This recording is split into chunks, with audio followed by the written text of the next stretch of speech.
Hi dear friends, greetings to all. இன்னைக்கு இந்த வீடியோவில் கோஹினூர் டைமண்ட் பற்றி தான் உங்கள்கிட்ட பேசலான்னு இருக்கிறேன்.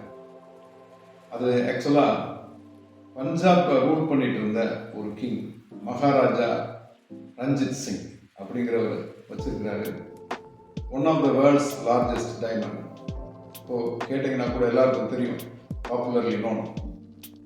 அந்த மகாராஜாவோட சன் துலீப் சிங் அவர் இறந்ததுக்கப்புறம் அவர் ஆட்சிக்கு வராரு.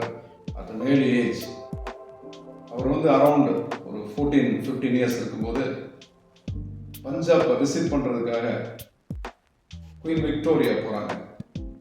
இப்போ பிரிட்டிஷ் ரூலில் இருக்க இந்தியா, குயின் விக்டோரியாவுக்கு எதனா ப்ரெசென்ட் பண்ணணும் அப்படின்னு இந்த யங் பிரின்ஸ் நினைக்கிறார்.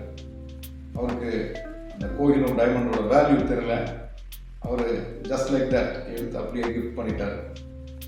அந்த அம்மாவை எடுத்துட்டு லண்டன் போயிட்டாங்க. அப்புறம் இவர் வளர்ந்து வந்ததுக்கப்புறம், பெரிய ஆள் ஆனதுக்கப்புறம் இவர் எல்லாரும் கேள்விப்படுறாரு இந்த டைமண்டோட வேல்யூ என்ன அப்படின்னு. அதுக்காக ரொம்ப ரெக்ரெட் பண்ணுறாரு. அதை போய் பார்க்கணும் அப்படின்னு சொல்லி குயின் விக்டோரியாவுக்கு லெட்டர் எழுதுறாரு. லண்டன் போய் அதை ஒரு டைம் நான் டச் பண்ணி பார்க்கணும் அப்படின்னு அதுக்கு பெர்மிட் பண்ணுறாங்க.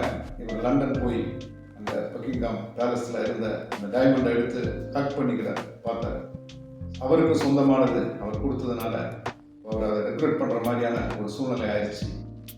டியர் ஃப்ரெண்ட்ஸ், உங்களுக்கும் கோஹினூர் டைமண்டை விட அதிக விலையேறப்பட்ட டைம் உங்கள் கையில் கடவுள் கொடுத்துருக்கிறார். கரெக்டாக யூஸ் பண்ணுங்கள். இன்றைக்கி அதை யூஸ் பண்ணிங்கன்னா அதை விட பெரிய வேல்யூபிள் திங்ஸை டெஃபினட்டாக யூ கேன் அச்சீவ். அதை கொடுத்துட்டு லைஃப்பில் நம்ம என்றைக்கும் ரெக்ரெட் பண்ணக்கூடாது. God be with you. God plus.